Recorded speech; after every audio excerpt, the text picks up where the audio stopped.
Buenos días a todas y a todos y, bueno, en primer lugar, muchas gracias a Somega por permitirme participar en este encuentro y especialmente pues, a Rosaura Leis, que contactó conmigo, llevamos años colaborando, hemos participado en muchos proyectos, ha participado activamente en proyectos de fomento de la actividad física en la Comunidad Autónoma de Galicia, de la mano de la Xunta de Galicia, de la Secretaría Xeral para o Deporte, Consellería de Sanidade e Consellería de Educación, y muy agradecido por contar conmigo en este encuentro.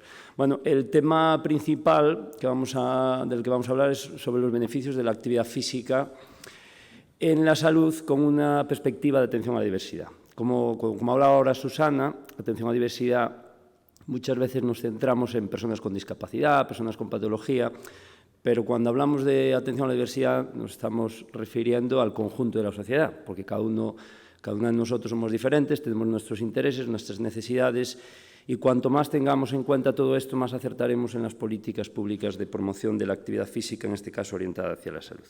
Este es el esquema de la presentación, son algunas preguntas. Beneficios de la actividad física sobre la salud, que digo que todos los que estamos aquí lo tenemos claro, estamos convencidos, no tenemos que convencernos a nosotros mismos. ¿Qué entendemos por atención a la diversidad? ¿Dónde estamos? ¿Hacia dónde debemos ir? Y si realmente funcionan o no los programas de fomento de la actividad física que desde los años 70 del siglo pasado pues están diseñando múltiples programas, pero la cuestión es si esos programas finalmente funcionan. Respecto a los beneficios de la actividad física, bueno, resumidos, estos son, digamos, el consenso existente a nivel internacional, recogidos en la Organización Mundial de la Salud, que es, digamos, la organización que todos y todas seguimos a la hora de diseñar e implementar programas de fomento de la actividad física. Está claro que la actividad física favorece la prevención de enfermedades crónicas no transmisibles, que favorece la interacción social, es positiva para la salud mental, evita fallecimientos, previene la aparición de determinados cánceres y, lógicamente, pues, reduce ese riesgo de muerte, como ahí tienen, entre un 20 o un 30% mayor en comparación con personas que son sedentarias o son físicamente inactivas. Es un elemento importante en el ahorro económico del sistema sociosanitario, porque todos tenemos claro que reduce, previene, aleja la pérdida de autonomía por parte de las personas, especialmente de edad, puede generar arraigo en una zona. La actividad física es un elemento dinamizador de zonas. Actualmente el medio rural está consiguiendo asentar población a través de experiencias relacionadas con la actividad física en la naturaleza. Es un motor económico, como decíamos, y también pues, ahí tienen cifras publicadas recientemente sobre el impacto económico en ahorro que genera la actividad física. ¿Qué entendemos por atención a la diversidad? Bueno, pues como siempre, los académicos vamos a la Real Academia Española, hablamos de que la diversidad se refiere a variedad de semejanza a diferencia, es decir, al conjunto de la sociedad, las diferencias existentes en cuanto a intereses y motivaciones dentro de la comunidad. En el ámbito educativo, yo soy profesor en la Facultad de Ciencias de la Educación, que las personas a las que formamos son los mejores promotores, se supone, en las edades tempranas, cuando el hábito se puede adquirir, etapa de educación infantil, etapa de educación primaria, etapa de educación secundaria y la transferencia al ámbito universitario. Bueno, pues en el ámbito de la educación existen decretos, reales decretos sobre atención a la diversidad. Estamos hablando de aquellas medidas y acciones, como tienen ahí, que buscan adecuar la respuesta educativa, trasladado al ámbito de la promoción de la salud, la respuesta a los planes y programas de fomento de la actividad física y otros elementos relacionados con los hábitos saludables, como el caso de la alimentación, aquellas características, necesidades, ritmos, motivaciones, etcétera, de la población a su situación social. Entonces, es importante tener en cuenta la atención a la diversidad. Insisto, no solo ciñéndonos a algún tipo de discapacidad, que muchas veces lo ceñimos a eso, sino a las diferencias existentes dentro de una comunidad.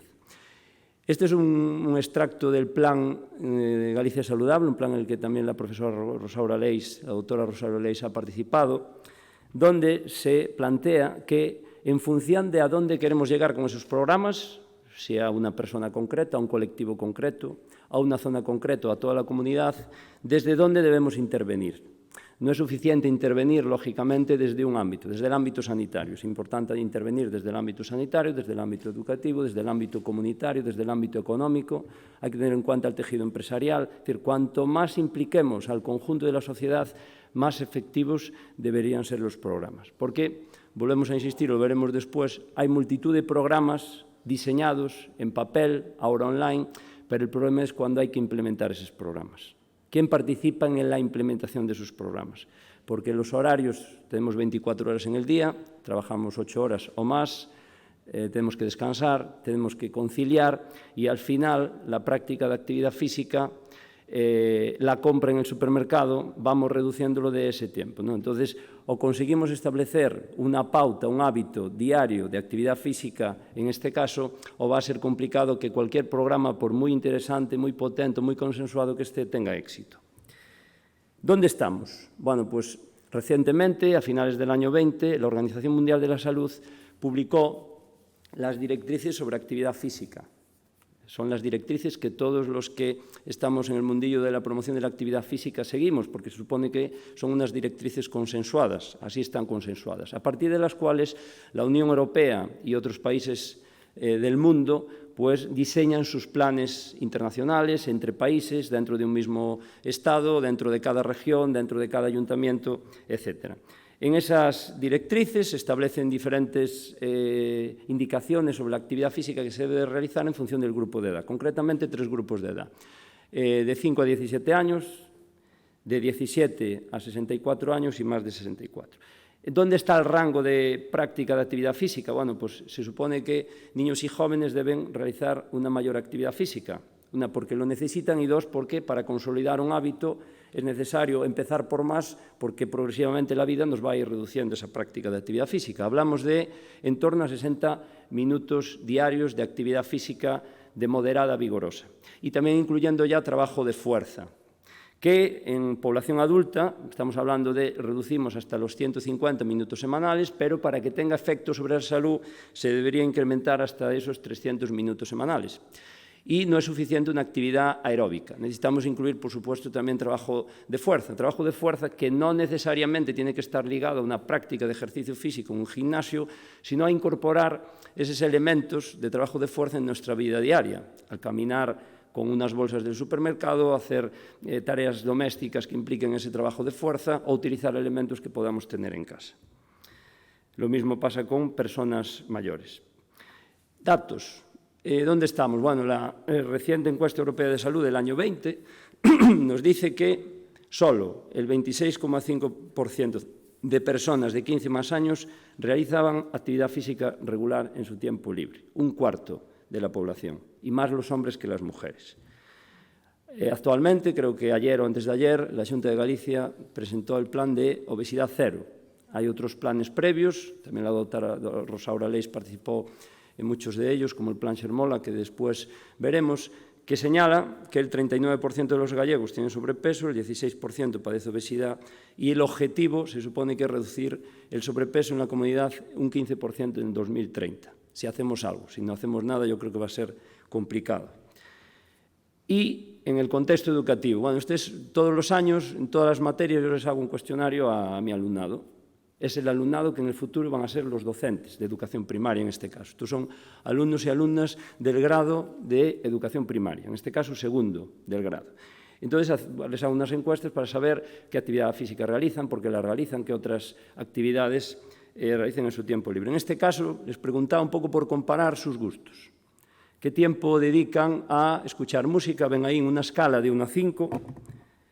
En una escala de 1 a 5. Estar con amigos, ¿cómo lo valoran? ¿Qué hacen en su vida cotidiana? Un 4,7 sobre 5. Si nos vamos a la realización de actividad física, ya bajamos al 3,44. Si vemos ver deporte en televisión, un 2,41 sobre 5. Entonces ya empezamos a saber un poquito cuál es su vida diaria, qué dedican su tiempo, qué es lo que les gusta. Si hablamos de la práctica de actividad física, vemos que el 65,57% practica actividad física semanalmente. No sabemos aún la duración de esa práctica ni la intensidad de esa práctica, un 65%. 61% de las mujeres, 83,33% de los hombres. más hombres que mujeres, como en las encuestas generales. Pero claro, no solo sirve hacer un día 20 minutos, 10 minutos a la semana. Tenemos que saber si cumplen con las recomendaciones de la OMS, porque precisamente se publican planes, pero después hay que implementar medidas y medir si esas medidas cumplen o no con lo establecido por esos planes que están consensuadas.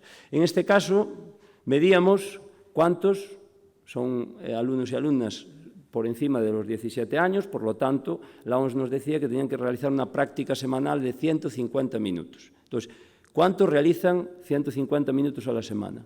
Solo el 44,26% del grupo aula, futuros maestros que tienen que intentar que el alumnado en los centros educativos realiza actividad física según las recomendaciones de la OMS. El 36,73% de las mujeres y el 75% de los hombres de ese grupo clase. Entonces, ya empezamos esto me obliga a planificar de otra forma la materia, porque ya el punto de partida es diferente. Hay que concienciar porque no hay concienciación y hay que orientar la materia hacia un fomento de estilos de vida en el aula, más que a desarrollar contenidos específicos de la materia de educación física. ¿Hacia dónde debemos ir? Tenemos que tener en cuenta los objetivos de desarrollo sostenible que tenemos en todos los planes y programas. La actividad física y el deporte contribuyen al desarrollo de esos objetivos. Existe un plan de trabajo de la Unión Europea para el deporte que se supone va a tener financiación a través de los programas Erasmus+, fundamentalmente. Hay una serie de objetivos claramente orientados hacia el fomento de la actividad física. Se supone que los Estados miembros deben apoyar, impulsar y conseguir desarrollar esos objetivos. Hay unos ámbitos prioritarios, pueden ver aquí en rojo, uno de ellos, el último, la promoción de la participación en el deporte y una actividad física beneficiosa para la salud. Hay un mandato de la Unión Europea para que los Estados miembros, las comunidades autónomas, ayuntamientos y otras administraciones supramunicipales desarrollen políticas de fomento de la actividad física beneficiosa para la salud. ¿Y cómo se hace todo esto? Pues no es fácil. Es fácil explicarlo, pero es difícil implementarlo. Todos sabemos explicar las cosas, pero después hay que desarrollarlas. Pues habría que, esta es una diapositiva tomada del profesor Martín Acero, que participó aquí en el año 19 en un simposio organizado por la Fundación Dieta Atlántica. Hablaba el otro día con él y me pasaba esta diapositiva porque es clara y la llevamos utilizando mucho tiempo, ¿no? Es decir, hay que incidir en el ámbito individual, hay que incidir en las relaciones interpersonales próximas, hay que incidir en los entornos a nivel municipal, a nivel de barrio, hay que incidir a nivel macro, tanto de Estados como la Unión Europea, y ser capaces de comunicarnos entre nosotros para que aquello que se implementa a nivel macro, cuando va descendiendo, llegue a la población. Porque el problema es ese. Cuando empieza a bajar el plan estatal es donde está el problema, porque ya depende de las personas. No hay apoyo, no hay recursos, no se implica todo el mundo y ya es donde empieza a haber problemas y esto puede tener un resultado si conseguimos influir en toda la comunidad. Si no, va a ser muy difícil que los porcentajes macro se incrementen. Programas de fomento de la actividad física. Empiezo por este de la izquierda de los años 70. Mark Lalonde, canadiense, ministro de Sanidad. Publica un documento, el informe Lalonde, que aún hoy se está referenciando y a partir del cual todos los demás documentos pues empiezan a tener pues más detalle, más desarrollo y más consenso. Pero estamos en el año 20 en las directrices y aún seguimos hablando y discutiendo lo que Mark Lalonde ya dejaba claro en sus conclusiones, y es que la actividad física es un determinante de salud fundamental, importantísimo. El debate sobre los beneficios ya está superado. Ahora tenemos que entrar en el debate de las tareas y de las acciones, ¿no? Estrategia Mundial sobre Régimen Alimentario, Actividad Física y Salud 2004, las primeras recomendaciones de la OMS 2010, directrices de la actividad física de la Unión Europea, año 18, Plan Mundial para el Fomento de la Actividad Física de la OMS, y estamos en el año 20 y seguimos con los planes. A nivel estatal, Plan A+D, 2010, Estrategia NAOS, en la que la doctora Leis también es partícipe, Estrategia de Promoción de la Salud y Prevención, el Sistema Nacional de Salud. A nivel autonómico, Plan Xermola, Plan Gallego para el Fomento de la Actividad Física y el actual Plan de Obesidad Cero en Galicia, entre otros muchos planes. Quisiera poner ya, para ir finalizando, énfasis en esta plataforma en la que la doctora Rosa Oblés también ha participado y creo que es muy importante. Y es, digamos, la única plataforma que hay en este momento en España que está recogiendo valores sobre composición corporal y condición física de la población escolar. En este momento, bien, hay las cifras, Hay 21.770 alumnos valorados en esta plataforma. Se trata de una plataforma que pretende tener una valoración longitudinal de valores de composición corporal y condición física de toda la población escolar. Es decir, si conseguimos que el 100% de la población escolar que está escolarizada, que pasa 6 horas en un centro educativo como mínimo, puede tener todos esos valores sobre IMC, perímetro cintura-cadera, peso, altura, lógicamente, y después valores de condición física relacionadas con la resistencia, velocidad, agilidad, fuerza de tren superior, fuerza de tren inferior y poder correlacionar todos esos aspectos. Y el paso importante se dio cuando, en el año 20, se integra esta plataforma en Janus. Ahora mismo se están empezando a volcar algunos de estos datos para que los servicios de pediatría tengan acceso a esa información y poder hablar con las familias y que exista una comunicación clara entre el ámbito de la pediatría y los centros educativos y, por supuesto, las familias. Como decía antes el doctor González Juanatey, es importante la transparencia en los datos. Si las familias empiezan a tener información clara de sus datos, empiezan a compararse, si los centros educativos empiezan a ver que su población tiene más obesidad, más sobrepeso que otras zonas, si los ayuntamientos empiezan a tomar conciencia de que es necesario desarrollar políticas de promoción de la salud, en este caso a través de la actividad física, para mejorar esos datos que son malos y que son públicos, pues quizás pueda ser un punto de partida importante para que realmente las acciones ya no sean concretas de un grupo de investigación, de un grupo de trabajo, de 2 investigadores que tienen interés en el tema, de estas mesas de debate y sí que realmente empiecen a tener un peso importante. Y finalmente dejo estas preguntas, porque no tenemos tiempo, para que yo me formulo diariamente, ¿no? Es decir, ¿estamos haciendo algo? ¿Estamos haciendo lo suficiente? ¿Estamos haciendo lo correcto? ¿Sabemos lo que hacemos? ¿Medimos lo que hacemos? ¿Somos conscientes de lo que hacemos? ¿Es útil lo que hacemos? Y finalmente, si tenemos o no tenemos un plan para todo esto. Nada más, muchas gracias.